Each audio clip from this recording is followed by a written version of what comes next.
یہ تھی head lines. ابھی اہم خبر آپ کو دیں کہ پیپر کی چیکنگ کا معاملہ ہے۔ انٹرمیڈیٹ سال اول کے طلباء کا احتجاج، نا تجربہ کار اساتذہ سے چیکنگ کرائی گئی، طلباء کا الزام، جبکہ سیکرٹری لاہور بورڈ اور کنٹرولر امتحانات کے طلباء سے مذاکرات۔ پرچوں کی چیکنگ میں غلطیاں ہوئیں تو بورڈ طلباء سے فیس وصول نہیں کرے گا۔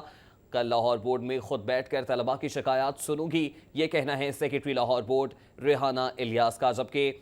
طلباء کی جانب سے انٹرمیڈیٹ سال اول کے طلباء ہیں جن کی جانب سے احتجاج جاری ہے۔ اسی بارے میں جانیں گے، اکمل سبرو ہمارے ساتھ موجود ہیں۔ اکمل سبرو بتائے گا کہ انٹرمیڈیٹ سال اول کے طلباء کا کیا موقف ہے اور اس پر اب تک بورڈ انتظامیہ کی جانب سے کیا کارروائی کی گئی ہے؟ یہ فرسٹ ایئر کے وہ طلباء ہیں جو اب سیکنڈ ایئر میں پروموٹ ہو چکے ہیں، اور لیکن ان طلباء نے آج کم و بیش 6 گھنٹے تک یہ احتجاج کیا اور انہوں نے اپنا موقف اختیار کیا ہے، بلکہ لاہور بورڈ انتظامیہ پر یہ الزام عائد کیا ہے کہ جو فرسٹ ایئر کے پرچوں کی جو چیکنگ ہے وہ درست طریقے سے نہیں کی گئی، جس کی وجہ سے جو ان کے نمبرز جس کی وہ امید کر رہے تھے وہ اس کے مطابق حاصل نہیں کر پائے۔ اور ان طلباء نے یہ مطالبہ کیا آج سارا دن اپنے اس احتجاج کے دوران کہ ان کے تمام پرچوں کی جو چیکنگ ہے، تمام مضامین کی، وہ دوبارہ سے کی جائے، اور اس کے لیے لاہور بورڈ ان سے کسی قسم کی فیس بھی وصول نہ کرے۔ اس میں پہلے مرحلے میں یہ طلباء لاہور پریس کلب کے سامنے جو ہے وہ سراپا احتجاج رہے، اس کے بعد یہ مال روڈ پر پنجاب اسمبلی کے سامنے احتجاج کرتے رہے، جس کے بعد ٹریفک بھی بہترین جام رہا۔ اور ان طلباء کے اس احتجاج کے بعد لاہور بورڈ کے جو سیکرٹری ہیں وہ اور کنٹرولر امتحانات چیئرمین لاہور بورڈ بھی وہ مال روڈ پر پہنچے اور ان طلباء سے بات چیت کی، اور انہیں یقین دہانی کرائی گئی کہ جو ان کے مطالبات ہیں، جو جائز مطالبات ہیں، ان کو پورا کیا جائے گا اور پرچوں کی ری چیکنگ کی جائے گی۔ اس موقع پر یہ بھی اعلان کیا گیا لاہور بورڈ کی جانب سے کہ اگر پرچوں کی ری چیکنگ کے دوران لاہور بورڈ کی غلطی کسی بھی پیپر میں سامنے آئی تو وہ بچوں کی وہ جو ری چیکنگ کی فیس ہے وہ بھی واپس کریں گے۔ اور اس کے لیے سیکرٹری لاہور بورڈ ریحانہ الیاس نے تمام احتجاجی طلباء سے بات کرتے ہوئے یہ کہا کہ وہ کل لاہور بورڈ میں خود بیٹھیں گی اور وہاں بیٹھ کر تمام جو شکایات ہوں گی پرچوں کے حوالے سے ان کو براہ راست خود سنیں گی اور شکایات کو نمٹایا جائے گا۔ اس حوالے سے اس پورے معاملے کا جو ہے وہ وزیر اعلیٰ پنجاب نے بھی نوٹس لے لیا ہے، اور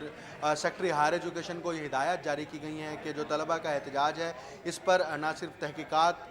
کی جائیں بلکہ اس کی تحقیقاتی رپورٹ جو ہے وہ بھی وزیر اعلیٰ پنجاب کو جمع کرائی جائے۔ اس احتجاج کے اختتام پر طلباء نے یہ اعلان کیا ہے کہ اگر 4 روز کے اندر ان کے جو مطالبات ہیں پرچوں کی ری چیکنگ کے حوالے سے اس پر نظر ثانی نہ کی گئی تو وہ دوبارہ سے سڑکوں پر آئیں گے، اپنا احتجاج وہ پھر شروع کر دیں گے۔ جی اکمل سبرو بتائے گا کہ کیا مخصوص مضامین ہیں جن کے پرچوں میں چیکنگ کا مسئلہ ہے، یا پھر تمام تر مضامین میں جو چیکنگ ہے اس میں غلطیوں کی شکایات سامنے آ رہی ہیں؟ ریحان، اس میں زیادہ تر جو طلباء ہیں وہ تو یہ شکایت کر رہے ہیں کہ جو آرٹس کے مضامین ہیں، خاص طور پر اردو کا مضمون جو ہے اس کی چیکنگ ٹھیک نہیں ہوئی، لیکن اس کے ساتھ جو کیمسٹری اور فزکس کا مضمون ہے اس پر بھی یہ طلباء شکایات کر رہے ہیں کہ ان پرچوں کی بھی مارکنگ جو ہے وہ درست طریقے سے نہیں ہو سکی، جس کی وجہ سے ان کو یہ احتجاج پر مجبور کیا گیا ہے۔ اور ابھی تک تو یہ 3 مضامین ہیں، لیکن مجموعی طور پر طلباء کا یہ کہنا ہے کہ جو تمام مضامین ہیں فرسٹ ایئر کے ان کی ری چیکنگ کی جائے، جس پر لاہور بورڈ کی جانب سے یہ موقف اپنایا گیا ہے کہ جس طالب علم کو جس مضمون میں شکایت ہے وہ اس سے متعلق جو ہے وہ درخواست جمع کرائے، نہ صرف اس کو پرچہ دکھایا جائے گا بلکہ اس میں جو غلطی ہوگی اس کو بھی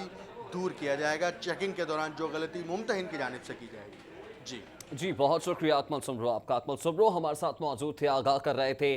پیپر چیکنگ میں مسائل کے حوالے سے، جو مسائل درپیش ہیں انٹرمیڈیٹ پارٹ 1 کے طلباء کو، اور انٹرمیڈیٹ سال اول کے طلباء کا احتجاج بھی اسی ضمن میں کیا جا رہا ہے۔ ان کا کہنا ہے کہ نا تجربہ کار اساتذہ سے چیکنگ کرائی گئی ہے، اور سیکرٹری لاہور بورڈ اور کنٹرولر امتحانات کے طلباء سے مذاکرات بھی ہوئے ہیں، اور سیکرٹری بورڈ ریحانہ الیاس کا کہنا ہے کہ پرچوں کی چیکنگ میں غلطیاں ہوئیں تو بورڈ طلباء سے فیس وصول نہیں کرے گا، اور کل لاہور بورڈ میں خود بیٹھ کر طلباء کی شکایات بھی سنیں گی۔ ریحانہ الیاس کی جانب سے یہ موقف سامنے آیا ہے کہ اگر طلباء ٹھیک ہیں اور یہ غلطیاں سامنے آتی ہیں تو پھر